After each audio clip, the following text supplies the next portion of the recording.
The Legend of Zelda Breath of the Wild is awesome, but the voice acting is not so awesome. It just feels rushed and unnatural and doesn't really seem to fit the world. And some characters feel less like characters that live in this world. They feel more like actors kind of trying to play a character. It just doesn't feel natural or right. I see now why you would be the chosen one.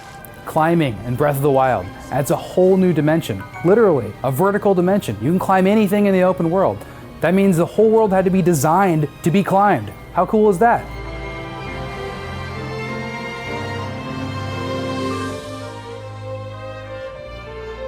I can only hold 5 items at a time. That's insane. I have hundreds and hundreds of apples in my inventory. Do you know how long it's going to take to drop them 5 at a time?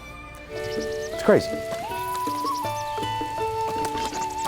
I know a lot of people really don't like it, and I get why, but I really like weapon durability. I like the idea that every single weapon in my inventory has a limited use, and I have to figure out which weapon I'm going to use on which kind of enemy. I feel like it makes everything kind of more valuable and makes me think of my childhood playing Resident Evil with intense inventory management.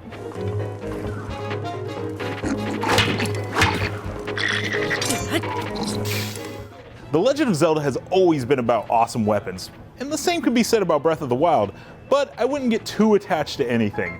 That cool glowing Guardian sword? Yeah, it's gonna break. And those little wooden clubs, you're gonna need a lot of them because they break faster than overboiled noodles. One of my favorite little things about Breath of the Wild is just how many lovable weirdos are spread across Hyrule. From a fat little tree man with maracas to these evil ninjas who are obsessed with bananas to a couple dozen people who just really want to sleep with Link. I loved every single character I met on my adventure. I couldn't help but notice that the game's entire population is full of some really horny Hyruleans. Seriously, everywhere Link goes, people are flirting with him, they're blushing at him. He already has a girl, her name is Zelda. Maybe you've heard of her. If you are that thirsty, go to Lake Hylia.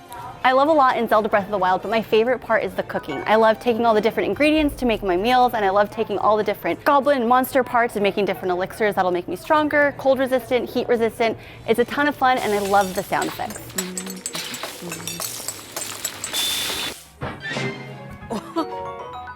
Why am I the one that has to take those orange shrine balls from all the way over there on the island and bring them back to the shrine to open up the shrine? Who's taking them out? Who's taking them? You need to stop taking them. Honestly, my least favorite thing in The Legend of Zelda Breath of the Wild is just how often it rains. I feel like every single time I'm climbing up a mountain, I get halfway up only for it to start raining, get hit by lightning, and fall down 100 feet only for the sun to come out immediately after. I love that despite how large the map is, you can never really get lost. In previous Zelda games, if you ever get stuck and you don't know where to go, you're kind of just stuck there. But with Breath of the Wild, the world is so full and populated with stuff that you're always going to run into an enemy or a shrine or a Korok on the way there.